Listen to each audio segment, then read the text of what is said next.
dowladda labaad ee ugu dhaqaalaha iyo militariga xoogan caalamka ayaa la gelgelinaysa wax yar oo ka mid ah ciqaabta Rabbi. Dowladdaas waa shuuciyadda Shiinaha oo wajahaysa halista cudurka dilaaga ah ee corona. In ka badan 10 magaalo oo ku yaala dalka Shiinaha ayaa isku bedelay kuwa haawanaya kadib markii lagu soo rogay xaalad bandow ah. Dhaqaalihii waddanka ayaa hoos dhac ballaaran laga dareemayaa. Wararka laga helayo waddanka Shiinaha waxay sheegayaan in dadku kun iyo boqol ay ugu dhimanayaan cisbitaalada iyo wadooyinka. dadka mushrikiinta Shiinaha waxay dhex muquuranayaan jiha wareer mana jirto cid ka saari karto oo aan Allah ka ahayn. dowladda shuuciyadda Shiinaha oo kibir iyo santaa kula tacaamuli jirtay khusuumteeda reer galbeedka ayaa hadda isdhiibtay. waxay dalbatay kaalmo caalami ah. madaxweynaha dowladda shuuciyadda Shiinaha ayaa ugu baaqay caalamka inaysan dadkiisa ku fiirsanin dhibaatada oo ay soo gurmadaan. dufcaddii ugu horeysay dhaqaatiir ka socotay hay'adda WHO oo ay horkacayaan kuwa Amerikaan ah ayaa gudaha u galay waddanka Shiinaha. dhaqaatiirtu waxay sheegayaan in dadka cudurka u dhimanayo ay ka badan yihiin inta xukuumadda Beijing ay warbaahinta u soo bandhigayso maalin walba.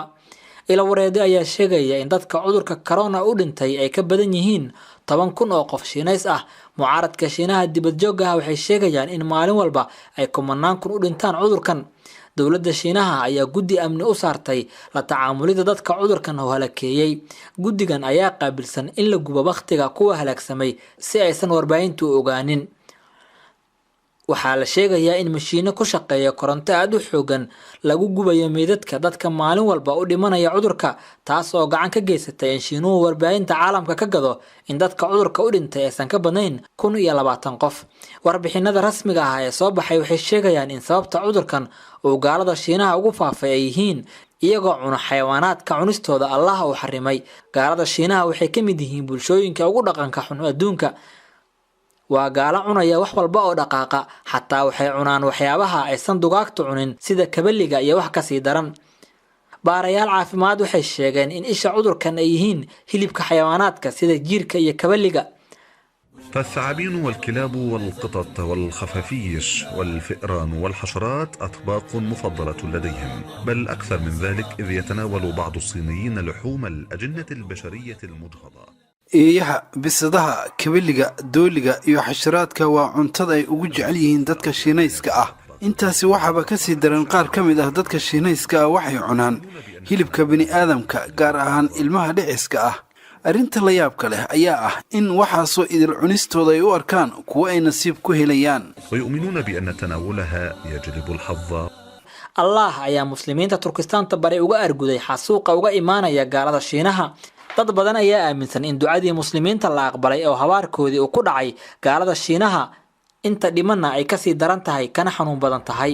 magaalada Wuhan oo dadka ku nool ay ka badan yihiin 12 milyan oo qof kana mid ah magaalooyinka waaweyn oo ay ku yaalaan warshadaha Shiinuhu ku faano waxay isku bedeshay lama degaan. suuqyadii ganacsiga iyo garoomadii diyaaradaha ayaa xiran, ma jirto cid gali karta iyo cid ka soo bixi karta. dowladda labaad ee ugu weyn dhaqaalaha adduunka waxay ka reeweysay in dadkeeda ay siiso maryaha afka iyo sanka looga xirto cudurka dilaaga ah ee coronavirus.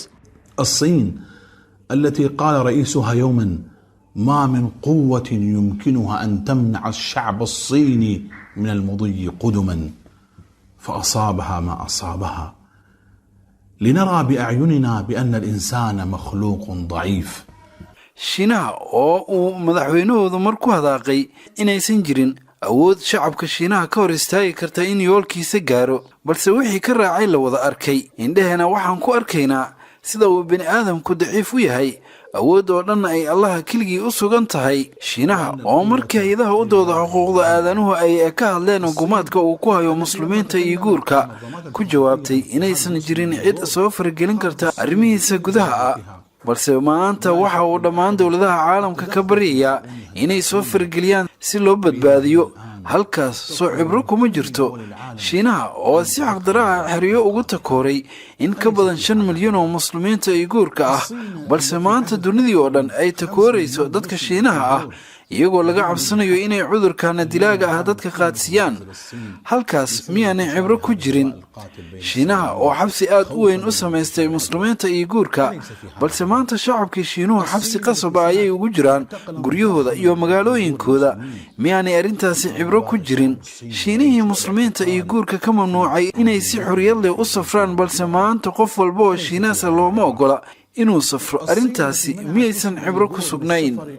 الصين التي عزلت أكثر من 5 مليون مسلم الإيغور بدون وجه حق، اليوم العالم كله يعزل الصين بسبب انتشار هذا الوباء القاتل بين الصينيين خوفا من انتشار العدوى. أليس في هذا عبرة؟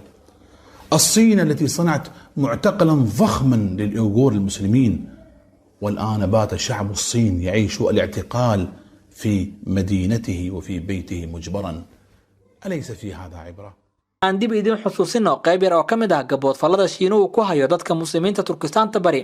In ka badan 5 milyan oo qof ayuu shiinuhu ku tacdiibinayaa xiriir loo rogay xabsiyo, halkaas oo dadka diintooda looga saaro si qasab ahna lagu cunsiyo hilibka doofaarka.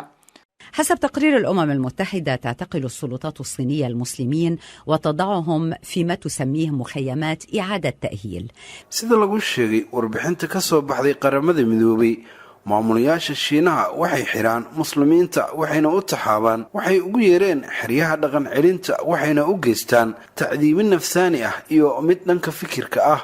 Shiinuhu wuxuu ku qasbaa muslimiinta in ay jiibiyaan heesaha astaanta u ah waddanka, marmarka qaarna waxa ay ku qasbaan cunista hilibka doofaarka iyo cabidda khamriga oo ay xaaraantinimaysay diinta islaamka. falalkaas tacdiibinta ah ayay dowladda Shiinaha ugu yeertay dhaqan celin ilaa maxaabiistu diintooda islaamka ka laabtaan. تمارس عليهم التعذيب النفسي والفكري، تجبرهم على تكرار الأغنيات والشعارات الوطنية، وأحيانا على تناول لحم الخنزير وشرب الكحول الممنوع في الدين الإسلامي. تعذيب تسميه إعادة تأهيل إلى أن ينكروا دينهم. مرة فقدت السيطرة خلال التعذيب وقلت يا الله. intii tacdiibinta laygu hayay mar ayaan miir daboolmay, markaas ayaan iri allow adiga kaliya ayaa ii maqan. kuwii i tacdiibinayeyna waxay yidhaahdeen waalidkaa waa geeriyooday, walaalka iyo walaashaana xabsiga ayay ku jiraan, canugaagana madaxa ayuu ka jabay, halka gabadhaydu iyadoo xaalad liidata ku sugan tahay isbitaalka ku jirto.